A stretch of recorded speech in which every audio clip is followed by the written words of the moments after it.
مولاي صل وسلم دائما أبدا على حبيبك خير الخلق كلهم. مولاي صل وسلم دائما أبدا على حبيبك خير الخلق كلهم.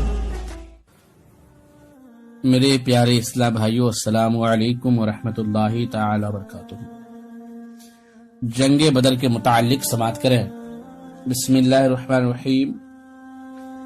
بدر مدینہ شریف سے تقریباً 80 میل کے فاصلہ پر ایک گاؤں کا نام ہے، جہاں زمانے جاہلیت میں سالانہ میلہ لگتا تھا۔ یہاں ایک کنواں بھی تھا جس کے مالک کا نام بدر تھا۔ اسی کے نام پر اس جگہ کا نام بدر رکھ دیا گیا۔ اسی مقام پر جنگ بدر کا وہ عظیم معرکہ ہوا جس میں کفار قریش اور مسلمانوں کے درمیان سخت خونریزی لڑائی ہوئی، اور مسلمانوں کو وہ عظیم الشان فتح مبین نصیب ہوئی، جس کے بعد اسلام کی عزت کا پرچم اتنا سر بلند ہو گیا کہ کفار قریش کی عظمت و شوکت بالکل ہی مٹی میں مل گئی۔ اللہ تعالی نے جنگ بدر کے دن کا نام یوم الفرقان رکھا، اور قرآن کے سورہ انفال میں تفصیل کے ساتھ اور دوسری سورتوں میں اجمالاً بار بار اس معرکہ کا ذکر فرمایا، اور اس جنگ میں مسلمانوں کی فتح مبین کے بارے میں احسان جتاتے ہوئے اللہ تعالیٰ نے قرآن مجید میں ارشاد فرمایا، وَلَقَدْ نَصَرَكُمُ اللَّهُ بِبَدْرٍ وَأَنْتُمْ أَذِلَّةٌ فَاتَّقُوا اللَّهَ لَعَلَّكُمْ تَشْكُرُونَ۔ اور یقیناً خداوند تعالی نے تم لوگوں کی مدد فرمائی بدر میں، جبکہ تم لوگ کمزور اور بے سر و سامان تھے، تو تم لوگ اللہ سے ڈرتے رہو تاکہ تم لوگ شکر گزار ہو جاؤ۔ چنانچہ 12 رمضان 2 ہجری کو بڑی ہی جلدی میں صحابہ چل پڑے، جو جس حال میں تھا اسی حال میں روانہ ہو گئے۔ اس لشکر میں حضور صلی اللہ علیہ وسلم کے ساتھ زیادہ ہتھیار نہ تھے، نہ فوجی راشن کی کوئی بڑی مقدار تھی، کیونکہ کسی کو گمان بھی نہ تھا کہ اس سفر میں کوئی بڑی جنگ ہوگی۔ مگر جب مکہ میں یہ خبر پھیلی کہ مسلمان ہتھیاروں سے لیس ہو کر قریش کا قافلہ لوٹنے کے لیے مدینہ سے چل پڑے ہیں، تو مکہ میں ایک جوش پھیل گیا، اور ایک دم کفار قریش کی فوج کا دل بادل مسلمانوں پر حملہ کرنے کے لیے تیار ہو گیا۔ جب حضور صلی اللہ علیہ وسلم کو اس بات کی اطلاع ہوئی تو آپ نے صحابہ کرام کو جمع فرما کر صورت حال سے آگاہ کیا، اور صاف صاف فرما دیا کہ ممکن ہے اس سفر میں کفار قریش کے قافلہ سے ملاقات ہو جائے، اور یہ بھی ہو سکتا ہے کہ کفار مکہ کے لشکر سے جنگ کی نوبت آ جائے۔ ارشاد گرامی سن کر حضرت ابوبکر صدیق اور حضرت عمر فاروق اور دوسرے مہاجرین نے بڑے جوش کا اظہار کیا، مگر حضور علیہ السلام انصار کا منہ دیکھ رہے تھے، کیونکہ انصار نے آپ کے دست مبارک پر بیعت کرتے وقت اس بات کا وعدہ کیا تھا کہ وہ اس وقت تلوار اٹھائیں گے جب کفار مدینہ پر چڑھ آئیں گے، اور یہاں مدینہ سے باہر نکل کر جنگ کرنے کا معاملہ تھا۔ انصار میں سے قبیلے خزرج کے سردار حضرت سعد بن عبادہ رضی اللہ تعالی عنہ حضور صلی اللہ علیہ وسلم کا چہرے انور دیکھ کر بول اٹھے کہ یا رسول اللہ، کیا آپ کا اشارہ ہماری طرف ہے؟ خدا کی قسم ہم وہ جانثار ہیں کہ اگر آپ کا حکم ہو تو ہم سمندر میں کود پڑیں۔ اسی طرح انصار کے ایک اور معزز سردار حضرت مقداد بن اسود رضی اللہ تعالی عنہ نے جوش میں بھر کر عرض کیا، یا رسول اللہ، ہم حضرت موسیٰ علیہ السلام کی قوم کی طرح یہ نہ کہیں گے کہ آپ اور آپ کا خدا جا کر لڑائیں، بلکہ ہم لوگ آپ کے دائیں سے بائیں سے آگے سے پیچھے سے لڑیں گے۔ انصار کے ان دونوں سرداروں کی تقریر سن کر حضور صلی اللہ علیہ وسلم کا چہرہ خوشی سے چمک اٹھا۔ مدینہ سے 1 میل دور چل کر حضور صلی اللہ علیہ وسلم نے اپنے لشکر کا جائزہ لیا، جو لوگ کم عمر تھے ان کو واپس کر دینے کا حکم فرمایا، کیونکہ جنگ کے پرخطر موقع پر بھلا بچوں کا کیا کام۔ مگر انہی بچوں میں حضرت سعد بن ابی وقاص رضی اللہ تعالی عنہ کے چھوٹے بھائی حضرت عمیر بن ابی وقاص بھی تھے۔ جب ان سے واپس ہونے کو کہا گیا تو وہ مچل گئے اور پھوٹ پھوٹ کر رونے لگے اور کسی طرح واپس ہونے پر تیار نہ ہوئے۔ ان کی بے قراری اور گریہ‌وزاری دیکھ کر رحمت عالم صلی اللہ علیہ وسلم کا دل مبارک متاثر ہو گیا اور آپ نے ان کو ساتھ چلنے کی اجازت دے دی۔ چنانچہ حضرت سعد بن ابی وقاص رضی اللہ تعالی عنہ نے اس ننھے سپاہی کے گلے میں بھی ایک تلوار حمائل کر دی۔ مدینہ سے روانہ ہونے کے وقت نمازوں کے لیے حضرت عبداللہ ابن ام مکتوم رضی اللہ تعالی عنہ کو آپ نے مسجد نبوی کا امام مقرر فرما دیا تھا، لیکن جب آپ مقام روحہ میں پہنچے تو منافقین اور یہودیوں کی طرف سے کچھ خطرہ محسوس فرمایا، اس لیے آپ نے حضرت ابو لبابہ بن عبد المنذر رضی اللہ تعالی عنہ کو مدینے کا حاکم مقرر فرما کر ان کو مدینہ واپس جانے کا حکم دیا، اور حضرت عاصم بن عدی رضی اللہ تعالی عنہ کو مدینہ کے چڑھائی والے گاؤں پر نگرانی رکھنے کا حکم صادر فرمایا۔ ان انتظامات کے بعد حضور صلی اللہ علیہ وسلم بدر کی جانب چل پڑے، جدھر سے کفار مکہ کے آنے کی خبر تھی۔ اب کل فوج کی تعداد 313 تھی، جن میں 60 مہاجر اور باقی انصار تھے۔ منزل بمنزل سفر فرماتے ہوئے جب آپ مقام صفرا میں پہنچے تو 2 آدمیوں کو جاسوسی کے لیے روانہ فرمایا تاکہ وہ قافلہ کا پتہ چلائیں کہ وہ کدھر ہے اور کہاں تک پہنچا ہے۔ ادھر کفار قریش کے جاسوس بھی اپنا کام بہت ہوشیاری سے کر رہے تھے۔ جب حضور علیہ السلام مدینہ سے روانہ ہوئے تو ابو سفیان کو اس بات کی خبر مل گئی۔ اس نے فوراً ہی زمزم بن عمر غفاری کو مکہ بھیجا کہ وہ قریش کو اس کی خبر کر دے تاکہ وہ اپنے قافلہ کی حفاظت کا انتظام کریں، اور خود راستہ بدل کر قافلہ کو سمندر کی جانب لے کر روانہ ہو گیا۔ ابو سفیان کا قاصد زمزم بن عمر غفاری جب مکہ پہنچا تو اس وقت کے دستور کے مطابق کہ جب کوئی خوفناک خبر سنانی ہوتی تو خبر سنانے والا اپنے کپڑے پھاڑ کر اور اونٹ کی پیٹھ پر کھڑا ہو کر چلا چلا کر خبر سنایا کرتا تھا۔ زمزم بن عمر غفاری نے اپنا کرتا پھاڑ ڈالا اور اونٹ کی پیٹھ پر کھڑا ہو کر زور زور سے چلانے لگا کہ اے مکہ والو، تمہارا سارا مال تجارت ابو سفیان کے قافلہ میں ہے، اور مسلمانوں نے اس قافلہ کو راستہ روک کر قافلہ لوٹنے کا پکا ارادہ کر لیا ہے، لہذا جلدی کرو اور بہت جلد اپنے اس قافلہ کو بچانے کے لیے ہتھیار لے کر دوڑ پڑو۔ جب مکہ میں خوفناک خبر پہنچی تو اس قدر ہلچل مچ گئی کہ مکہ کا سارا امن اور سکون غارت ہو گیا۔ تمام قبائل قریش اپنے گھروں سے نکل پڑے۔ سرداران مکہ میں صرف ابو لہب اپنی بیماری کی وجہ سے نہ نکلا، اس کے سوا تمام سرداران قریش پوری طرح ہتھیاروں سے لیس ہو کر نکل پڑے، اور چونکہ مقام نخلا کا واقعہ بالکل ہی تازہ تھا جس میں عمر بن الحضرمی مسلمانوں کے ہاتھ سے مارا گیا تھا اور اس کے قافلہ کو مسلمانوں نے لوٹ لیا تھا، اس لیے کفار قریش جوش انتقام میں آپے سے باہر ہو رہے تھے۔ 1000 کا لشکر جرار جس کا ہر سپاہی پوری طرح تیار، دوہرے ہتھیار، فوج کی خوراک کا انتظام تھا کہ قریش کے مالدار لوگ یعنی عباس بن عبد المطلب، عتبہ بن ربیعہ، حارث بن عامر، نضر بن حارث، ابو جہل، امیہ وغیرہ باری باری سے روزانہ 10 اونٹ ذبح کرتے تھے اور پورے لشکر کو کھلاتے تھے۔ عتبہ بن ربیعہ جو قریش کا سب سے بڑا رئیس اعظم تھا، اس پورے لشکر کا سپاہی سالار تھا۔